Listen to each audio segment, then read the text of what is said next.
حضرت لقمان نے اپنے بیٹے کو نصیحت کی کہ جب بھی کوئی مصیبت پہنچے تو اسے اپنے لیے بہتر جانو کہ میرے لیے اس میں بھلائی ہے، اس میں ہی بہتری ہے۔ تو بیٹا کہتا ہے کہ والد صاحب میں نے آپ کی یہ بات تو سن لی اور سمجھ بھی لی، لیکن اس پر ابھی میرا یقین پختہ نہیں ہے۔ میری مصیبت میں بھلائی کیسے ہو سکتی ہے، مصیبت میں بہتری کیسے ہو سکتی ہے؟ بیٹوں کو یقین دلانے کے لیے دونوں باپ بیٹے اس حوالے سے وقت کے نبی سے رہنمائی حاصل کرنے کے لیے سفر پر روانہ ہوتے ہیں۔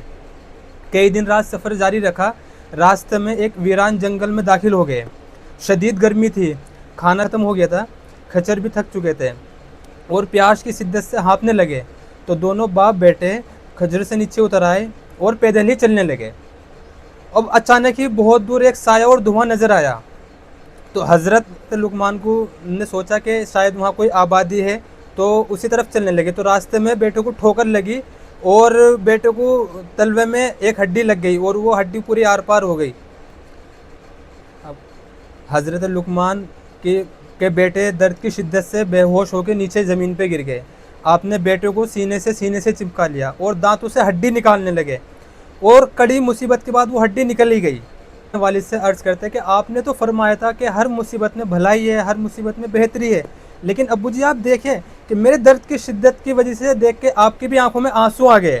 ہمارے کھانے پینے کی چیز کافی ختم ہو چکی ہے، اس ویران جنگل میں بھوکے پیاسے اگر جو ہم رہے تو ہماری تو موت واقع ہو جائے گی۔ اب آپ بتائیے کہ اس مصیبت میں کون سی بھلائی ہے، کون سی بہتری ہے؟ آپ فرماتے ہیں کہ ہر مصیبت میں بہتری ہے۔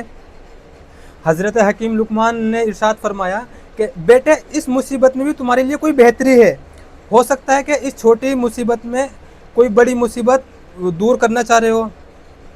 وہ آپس میں باتیں کر ہی رہے تھے، حضرت لقمان اچانک نظر اٹھائی اور جو دور اچانک دھواں نظر آ رہا تھا وہ غائب ہو گیا، اور دور سے ہی ایک گھوڑے پہ وائٹ لباس میں بہت نزدیک سے اپنی طرف آ رہے تھے اور اچانک سے غائب ہو گئے۔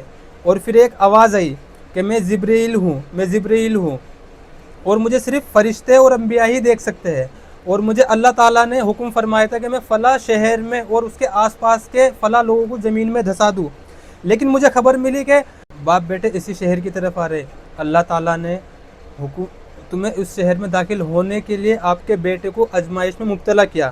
پھر حضرت جبرائیل نے پھر اپنا نورانی ہاتھ اس لڑکے کے پاؤں پر اور برتنوں پہ پھیرا، پاؤں بالکل ٹھیک ہو گیا ہے اور برتن بالکل پانی اور کھانے سے بھر گئے، اور پھر دونوں باپ بیٹوں کو سواری کے ساتھ اور چند ہی لمحوں میں ان کے گھر پہنچا دیا۔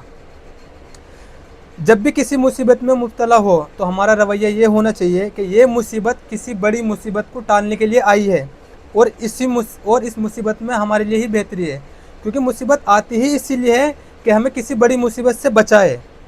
اور اس شہر میں عذاب میں مبتلا ہونے والے نے اللہ تعالیٰ نے ان کو بچا لیا، کیوں؟ کیونکہ حضرت لقمان نے جو اپنے بیٹوں کو بولا تھا کہ اس میں بھی کوئی بہتری ہے، اس میں بھی کوئی تمہارے لیے بھلائی ہے۔